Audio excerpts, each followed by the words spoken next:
doesn't.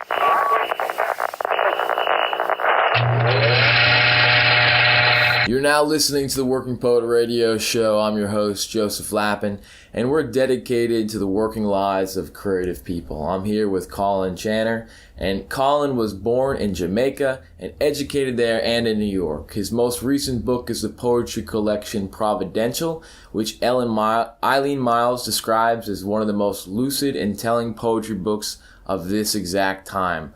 Other work includes the novella The Girl with the Golden Shoes and the national best-selling novel Waiting in Vain, a Critics' Choice selection at the Washington Post. Colin is the editor of the fiction anthologies Iron Balloons and Kingston Noir, and co-editor of the poetry anthology So Much Things to Say. Colin, thanks so much for being here. Thank you. Great. So I want to start. Can you tell me, we're interested in the creative journey. So take me back to Jamaica. What was it like growing up in your household? What do you remember most from that? Well, I grew up in Jamaica in the 1960s and 70s. This was an era of one television station. It was black and white. It was a world of radio. Mm-hmm. So I listened to radio a lot. My mother was a pharmacist. My dad was a cop. And my latest book, Providential, is about cops. You know, it's really exploring the multiple generations of policemen in my family. I went to high school in Jamaica, and then I came to the U.S. and went to university. It was a very exciting time. Reggae music was becoming popular, mm-hmm. and I was around for it. Mm-hmm. So tell me about when you're listening to radio. What were you listening to on the radio back then? Well, radio in Jamaica at the time played all kinds of music. Mm-hmm. It wasn't tightly formatted, so you could hear country and western right after Motown. Then you would hear gospel. Then you would hear Strauss waltzes. And so my music education was very eclectic. Mm. And this was AM radio. Mm. I remember when FM radio came in, it was a very big deal for adults. I couldn't hear the difference. Really? As a child, no. So there were lots of talk shows and lots of radio serials from England. Mm-hmm. So there were radio soap operas that we would follow. Mm-hmm. So now your parents' work is such a big part of your life, and I want to focus on your father's job too. But what about your mom and her job as a pharmacist? How did that impact your creative journey at all? We know it did, because one of the things that I spent a lot of my early years in going to work with her in clinics and hospitals and pharmacies, and so I was around, death and chaos a lot. And I think that there's something that does to your sense or your understanding of mortality that I think carries over into the writing life, where you learn to look at life very intensely because you have a sense that it can be cut short. Mm-hmm. Well, when did that start playing into your actual work? When did you start? Well, I didn't start writing seriously until my 30s. So mm-hmm. I wasn't aware of all of these connections between, my upbringing and my work, until I actually started writing creatively when I was about 32. Tell me about a vivid memory you have where you experienced that sense of being around that and seeing that mortality. Well, I remember once I was at the Maypen Hospital, and about 8 people came into the emergency room. There'd been a head-on collision between a bus and a car. And so many of the people had broken limbs hanging on just by skin. And I remember one of them was a boy my own age. And I remember seeing him coming in on a stretcher and just thinking, he looks the way that I've seen dogs hit by cars.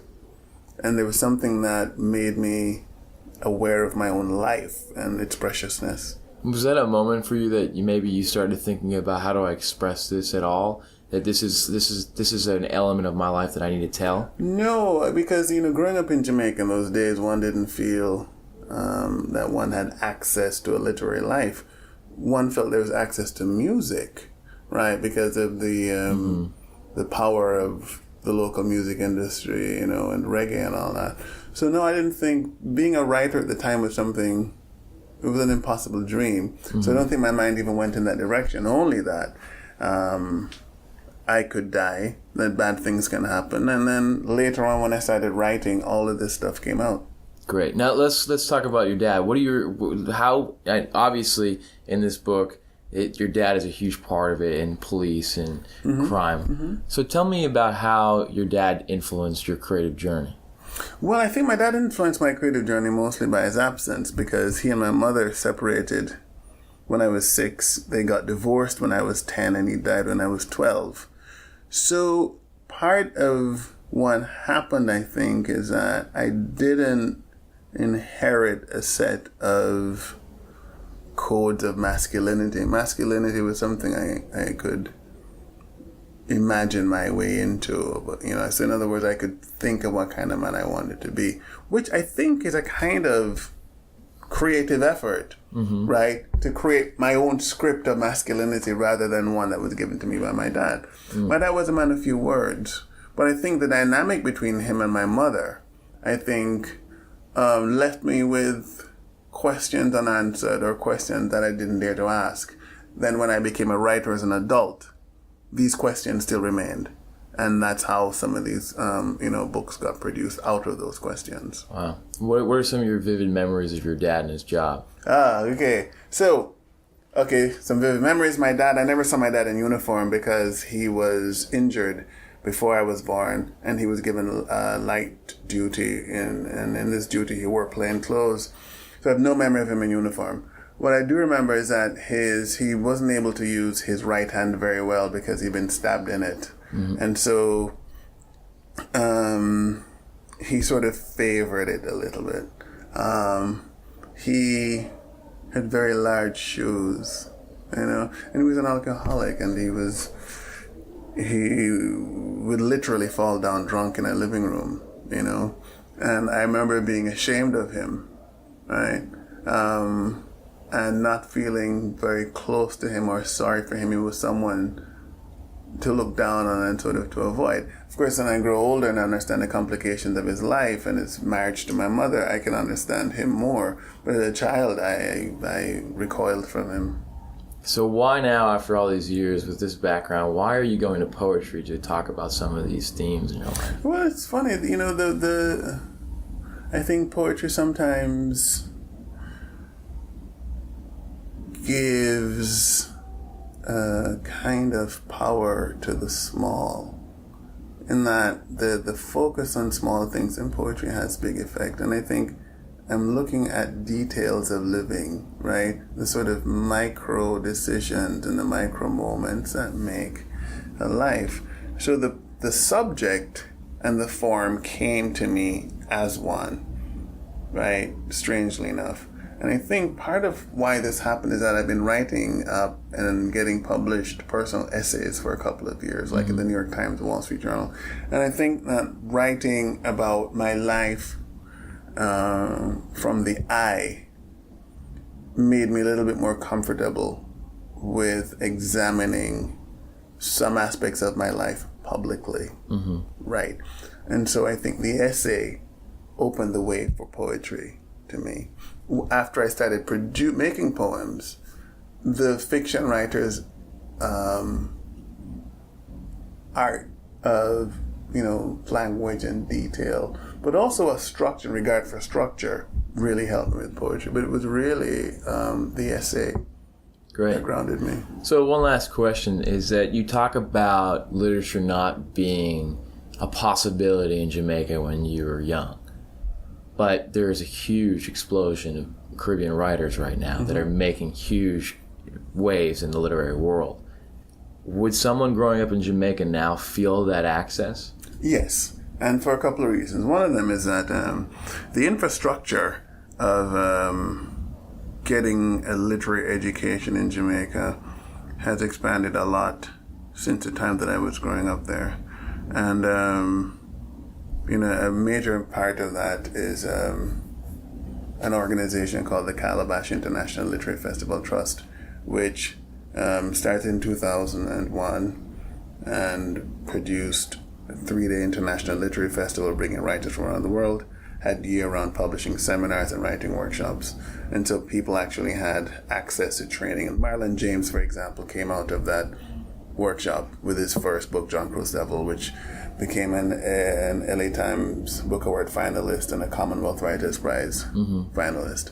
So that has done a lot. And, I'm one of the persons who founded Calabash, largely because realizing that when I was growing up, I had no idea that it was even something I could do. I didn't even know if I had the ability to do it. It was just untested. Well, I knew that was my last question, but I have to ask about now you're in New England, and Jamaica is such a rich party, right? You're writing about New England in this book.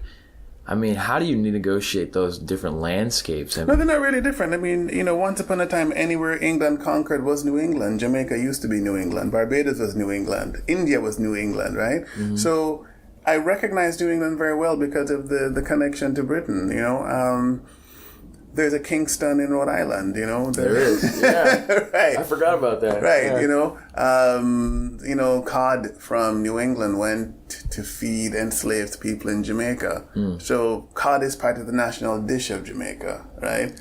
So there's an ancient connection between, ships plying, right, going between the Caribbean and New England. So the Episcopalian Church, I'm Episcopalian, I recognize the architecture of those churches. I know the hymns, right? So one thing we must recognize is that before there was the internet, there was global integration through shipping and through commerce, right? And that places that we think of now as being unconnected have deep, deep, deep roots and ties, So, rum and molasses came from the Caribbean to New England, right? So when I'm in, when I go to somewhere like up to Ipswich, right? And I go and I see those marshes and rivers, it reminds me I come from a place of marshes and rivers too, You go to the Green Mountains in New Hampshire, I come from a place of mountains too. New England feels most like the Caribbean to me, strangely, in the fall, when all those trees take color. Really? Because the Caribbean is a landscape of color, right? And so the strangeness when the chill comes on, the leaves change color, and suddenly those hills are bright, like hills I'm familiar with in the tropics. I couldn't end it in a better place. Thank you so much for being here. You are listening to the Working Poet Radio Show. Thanks for listening.